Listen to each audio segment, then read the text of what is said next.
Welcome everyone to Parousia Soul Stream. God bless you all, and we are so grateful to Him for His grace. We plead for His mercy to come down and teach us more of His word. Today we are going to talk on an interesting subject, of which I entitled it, The Work of Grace. The Work of Grace. And I would love to read from a scripture, Ephesians chapter 2, the verse 5. Ephesians chapter 2, the verse 5. Even when we were dead in sins, have quickened us together with Christ. By grace ye are saved. So what I want to tell you tonight is we are saved by the grace of the living God. And we've got to appreciate and thank God day in, day out. Now, for a subtopic, I want to say God does not see as men see. Men may see from different perspectives of life, but God's sight is the perfect sight for everything that we need in our Christian journey.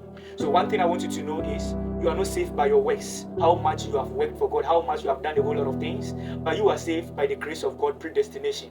So brother, sister, everything that happens in the life of you, a believer, I want you to know that it is part of the redemption plan. So you must not lose hope when it comes to the Christian journey. Take a practical look at Joseph in the Bible. When he had a dream that the brothers will be bowing down to him, who will believe that prisoner will become a prime minister? When you look at it, it looks impossible. But him becoming a prisoner was part of the redemption plan to redeem somebody in the prison. Brother, sister, the condition you might be going through today is part of God's redemption plan to work something for you. So let's say you've even fallen, you have to rise up. It's part of the redemption plan. Don't lose hope. We are all living by the grace of the living God, and we have to appreciate God for that. Brother, sister, and don't see yourself to be so better off than someone too. And we are not better than the repented prostitute. You are not better off than that repented smoker. But it is the grace of God that have allocated you, and it is keeping you to this far. So day in, day out, that's why Paul said, let a conversation come with by God's grace. So we've got to be appreciating God for His grace that He has granted unto us, that we have come this far as believers. I still want to tell you, God does not see as men see.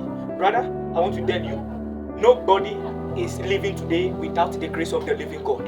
We are all living by the grace of the living God, and that calls for an appreciation. And that doesn't mean we should fall from this grace. And if you want to benefit God's grace, brother, sister, humble yourself to enjoy more of God's grace.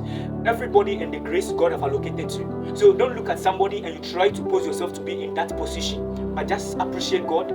Humble yourself, and God will use you massively wherever you are. It doesn't matter the condition you are in. Things may look not favorable on your side, but walk and say, by God's grace, all is well. Even you look sick, you say, by God's grace, I am healed. Confess positively with your mouth and believe it. Believe you are being moved by God's grace. Believe you are saved by God's grace. Even if things are not well in your life, say, by God's grace, all is well. And brother, sister, don't stay in the present condition that you are in when things are not well. What makes us different from the world is they have the desire of sinning. But we may do mistakes, but we don't remain in our mistakes. No, because we don't have that desire. We fall, we rise up again, and we continue the journey. We don't give up. So brother, sister, if there is anything that you're going through that is keeping you down, let's hold on to each other's hand and let's keep it on. Let's keep moving on till we get to the finishing line. There, we will sing that glorious and marvelous grace of our loving God. God bless you all.